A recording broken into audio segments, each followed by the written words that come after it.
Hey guys, so this week I'd like to talk about how to choose an Oxford college when applying at Oxford. I know that UCAS applications will be opening soon, and therefore a lot of people will be starting to think about which college that they should apply for as their first choice for Oxford.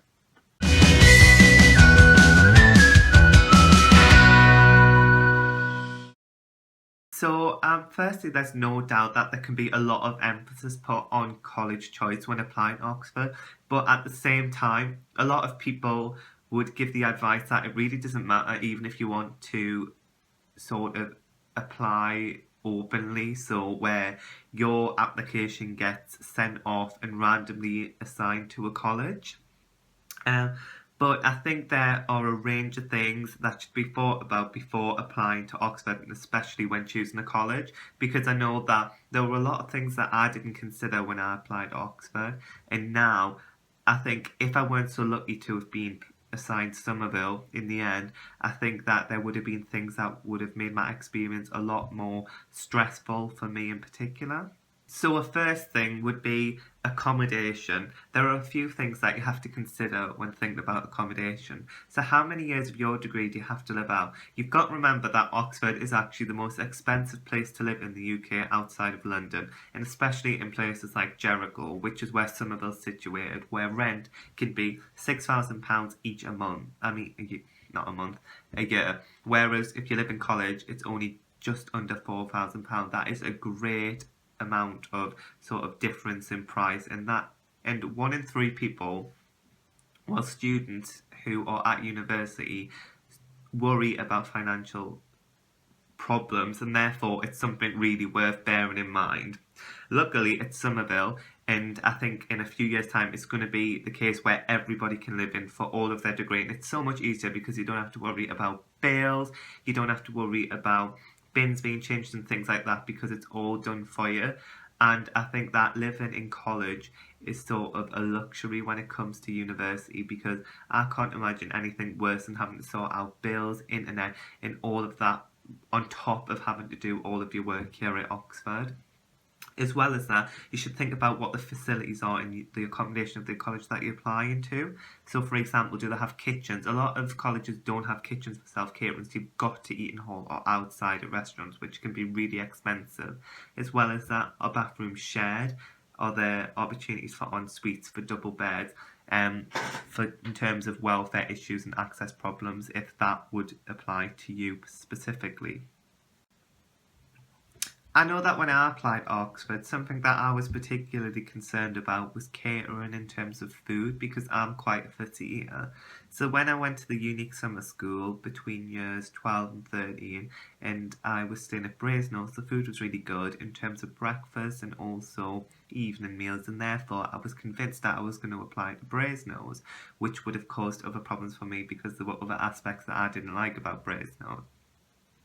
However, in the end, I just chose not to think about that because I thought it would have been fairly similar across all colleges, but then again, it's completely different. For instance, in Somerville, we've got self-catering facilities. A lot of other colleges don't have that, and therefore, it becomes a problem if you can't afford to live in, not to eat in hall all the time, or you don't like the menu, or you've got allergies. So you've also got to see if the college care as well for your if you've got an allergy or something like that. As well as that, I wasn't that keen on formals from what experience I'd had. Now I love them, but a lot of other colleges have formal dinner every night where you've got to wear a gown to go to, which gets quite expensive as well. I know friends at other colleges often complain at how expensive their meals are. Would you like to have a three-course meal every single night? Somerville's good that even when there's a formal on, which is once a week, there's a normal sitting, and therefore you can quickly go and nip and get a takeout if you want, if you've got a lot of work, and therefore there's so much scope in terms of catering in Somerville. And I think had I have gone somewhere like Keble, where there are no self-catering facilities, I think, and where they do a lot of formal dinners every night of the week, I think I would have really struggled, because in terms of food culture, that's just not really me. Another thing that I never ever ever considered was location. So where is the college situated? A lot of colleges are clustered around Cornmarket Street, which is or the High Street, which are the main streets in Oxford City Centre, whereas Somerville is a little bit further out, but not as far out as somewhere like St Hilda's, LMH, or St Hugh's. A lot of people say that Somerville's so far out, but really it's not. But what is really lucky is when I was assigned to Somerville was that it's opposite the language centre, and it's also about a 5 minute walk from the Taylorian Library, which is the biggest modern languages library in the UK. And so, had I have gone at any other college, it would have been so much further to either walk or a cycle. Whereas with Somerville, I've got it so convenient, as well as in having most of my tutorials in Somerville, apart from the odd one where I've got to walk to say somewhere like Magdalen or St Helda's. But then again, it's sometimes nice to just have a walk somewhere else, because then again, because everything's in college or so close, I don't really venture out that much, and so maybe I don't get too much of a change of scenery um, as I should. And so, personally, I'd say that my college is perfectly located for my subject, and the Maths Institute is right next door to Somerville, so a lot of mathematicians will apply here because of its amazing location for that particular subject. As well as that, it can be quite important for some people what the ratio is for state and public school students.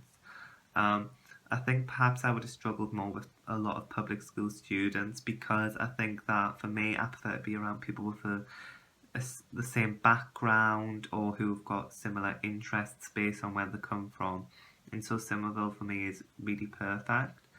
Um, Whereas I think I may have struggled with other colleges that have more public school students, because of they would have had different taste in kind of what they'd like to do with their free time, where they'd go out for food, and so I think that's something really worth kind of exploring before you make your college choice. As well as that, it can be based around sort of what sort of access work your college does, whether you want to get involved with it or whether it can kind of support your application anyway. So that would be something to look at. And I know that Somerville's got a really good ethos surrounding kind of access um, and kind of broadening opportunities for disadvantaged students. As well as that, a really typical kind of distinction between what a applicant can want from an Oxford college can be whether it's old or new. I know that when I applied to Oxford, I did base it on kind of on kind of tutor wise, but as well as that, I wanted something quite obviously Oxford quite old, and that's why I applied to Magdalen. And now I can't imagine myself anywhere other than Somerville. And it's not because I'm a sore loser, it's just because I think it sounds ridiculous, but I remember during um, interviews, I couldn't get phone signal in my room, so I had to leave the college grounds every time I wanted to phone someone. And really, that is not practical when you're living there for, in my case, 4 years. And it does seem really petty, but it got on my nerves after a couple of hours, so it just wouldn't have been practical. As well as that, in terms of old and new college, and the rooms were so nice at Magdalen, but at the same time, I really like the accommodation in Somerville. The fact that each building has sort of first year, second year, third year, with some exception, and so you're always close to friends, and it just feels like you're living in one big house essentially, rather than what other people at other universities would consider halls. And now there are some also kind of minor things that people would also consider when applying to a college. For example, whether it's sport or not, so what kind of sport teams they have, what their achievements are in terms of university sports. Obviously, that doesn't apply to me, and hence this is why I can't do any of these really cool videos on what I'm doing like in terms of extracurricular activities.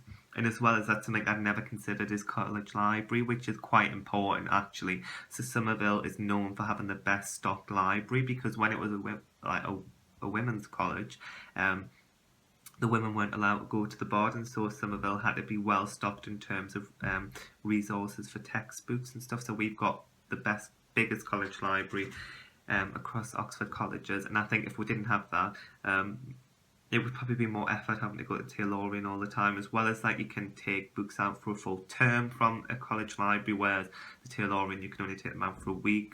and it's not open 24/7 like the one in the college library. So if you urgently need a book really late at night, you can just pop across the quad and get it, whereas you can't do that at the Taylor Orion. And as well as that, it's just a 24-hour working space for college students, so it's really advantageous, especially when it's exam period, when the library is extremely full with people revising. But then maybe it's just something as simple as being able to walk over the grass, which compels you towards some college across Oxford. Really, the options are limitless, and I think you should definitely consider what you need during your uni life before applying to a particular college. Sometimes it doesn't really matter which college you apply to because you could get pooled or something like that. So it's perhaps not the most important decision, but it can be important in a lot of cases where people get into their first college choice. As usual, if you've got any questions or comments, send them below or send them via the Facebook page. And I'll see you again for my final video of this year of Oxvlog in 2 weeks' time. Okay, thank you for watching. See you later. Bye.